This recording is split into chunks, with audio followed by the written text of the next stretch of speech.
स्वागत है आप सबका मेरे चैनल मेरी आवाज़ में। और आप सुन रहे हैं कहानी let's fall in love together मेरी यानी कि सीक्रेट राइटर की आवाज़ में। तो आइए शुरू करते हैं कहानी के अगले भाग को।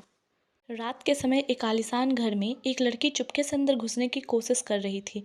उसने गेट पर ही अपने जूते उतारे और धीरे से अपने बैग में रखी चाबी से उस घर का गेट खोला और फिर बिना कोई आवाज़ किए घर के अंदर आ रही थी। वो बहुत ही संभल संभल कर अपने पैरों को रख रही थी ताकि गलती से भी आवाज़ ना आए। जल्दी ही वो घर के हॉल में पहुंच जाती है। घर पूरी तरह अंधेरे में डूबा हुआ था, लेकिन फिर भी उसे आइडिया था कि इस घर में कहाँ क्या रखा है।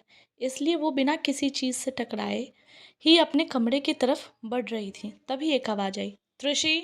इस आवाज़ को सुनकर उसने झटके से अपनी आंखें बंद कर ली, जैसे उसकी चोरी पकड़ी गई हो। तभी उस हॉल की लाइट जल उठी।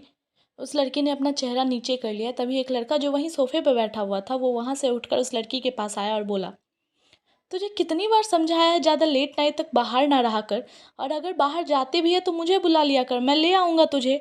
उसकी इस बात को सुनकर वो लड़की त्रिशी कहती है, वीर जी आप जानते हो ना, मुझे रात में ही घूमने में मज़ा आता है।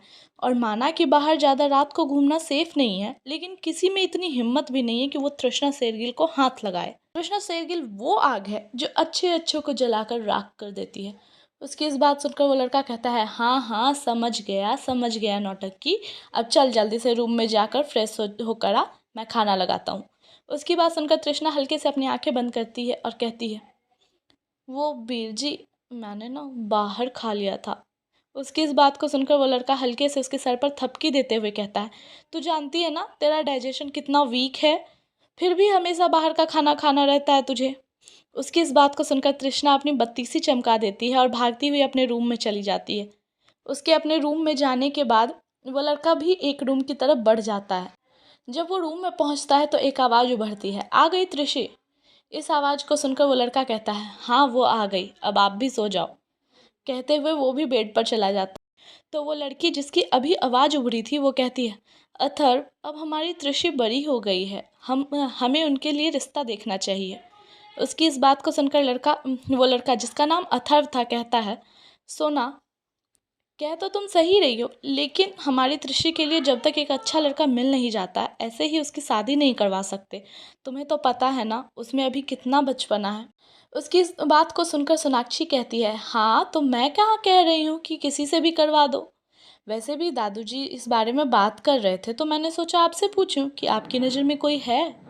उसकी इस बात पर अथर्व कहता है, अभी तो नहीं है, लेकिन हाँ हम चाहें तो ढूंढ सकते हैं, लेकिन मुझे अभी लगता है कि हमें सोना चाहिए। उसकी इस बात को सुनकर सोनाक्षी मुस्कुरा देती है और उसे हग करते हुए आंखें बंद कर लेती है। तो अथर्व भी उसे हग करते हुए अपनी आंखें बंद करके लेट जाता है। जल्दी ही दोनों नींद के आगोश में थे। वहीं दूसरी तरफ तृष्णा अपने रूम में आने के बाद अपनी ड्रेस की स्लीव्स को ऊपर करती है तो वहाँ एक बहुत बड़ा सा कट लगा हुआ था। ये देखकर वो अपना बुरा सा मुंह बना लेती है और बाथरूम में जाकर उस कट को पानी से धोने लगती है। और फिर खुद से ही कहती है, और पर दूसरों के चक्कर में ऐसे ही चोट लगती रहेगी। वो तो अच्छा हुआ वीर जी ने नहीं देखा, वरना पता नहीं वो कितना सुनाते। फिर उसने अपना सर झटक दिया और अपने हाथ को पानी से निकालकर अपने रूम की तरफ बढ़ गई और जाकर सीधे बेड पर लेट गई। कुछ ही देर में वो सो भी गई। अगली सुबह अथर्व सुबह सुबह तृष्णा के रूम में आया तो देखता है तृष्णा गहरी नींद में सो रही है। इस समय उसके चेहरे की मासूमियत देखकर अथर्व के चेहरे पर मुस्कान छा जाती है। वो उसके पास जाते हुए कहता है, त्रिशी बेटा उठ जा, सुबह हो गई है। उसके इतना कहते ही तृष्णा करवट लेकर उसकी तरफ से मुंह फेर लेती है, जिसे देखकर अथर्व कहता है, उठ जा बेटा। वो इतना ही कहता है कि उसकी नज़र तृष्णा के हाथ पे लगे हुए कट पर जाती है, जिसके जख्म अभी भी हरे थे। ये देखकर उसने हल्के गुस्से में कहा, ये क्या है, कल किसके साथ मारपीट करके आई है। उसकी इस बात को सुनकर तृष्णा की आंखें जल्दी से खुल जाती है और वह जल्दी से कहती है उसकी इस बात को सुनकर तृष्णा की आंखें जल्दी से खुल जाती है और वो जल्दी से कहती है, वीर जी आप जानते हो ना मैं मार कुटाई ऐसे ही नहीं करती हूँ। मुझे कोई शौक नहीं है कि मैं किसी को भी ऐसे ही मारती पीटती रहूँ। वो तो कल वो लड़के एक लड़की को छेड़ रहे थे, हद तो तब हो गई जब उन्होंने उसका दुपट्टा खींचा। मुझे गुस्सा आया और मैंने उन्हें कूट दिया। उसकी इस बात को सुनकर अथर्व ने कहा, और इसीलिए आपकी इंसानियत जाग गई और तुमने मसीहा की तरह कूट दिया उन लड़कों को। उसकी इस बात को सुनकर तृष्णा अपना क्यूट सा चेहरा बनाकर कहती है, वीर जी। उसको ऐसे क्यूट सा फेस बनाता देख अथर्व कहता है, ऐसे क्यूट सा फेस बनाकर तू हमेशा पिघला लेती है। उसकी इस बात को सुनकर तृष्णा अपने दांत दिखा देती है तो अथर्व कहता है, अच्छा चल अब रेडी हो जा, आज दादू जी के दोस्त आ रहे हैं अपनी पत्नी के साथ। उसकी इस बात को सुनकर तृष्णा बोलती है, ठीक है मैं जल्दी से तैयार हो जाती हूँ, तब तक आप भाभी माँ से बोलो मेरे लिए अपने हाथों से कड़क कॉफ़ी बना दे। उसकी बात सुनकर अथर्व अपना सर झुकाकर कहता है, जो आज्ञा मेरी बहना। उसकी इस बात को सुन तृष्णा हाँ में सर हिला देती है तो अथर्व वहाँ से चला जाता है।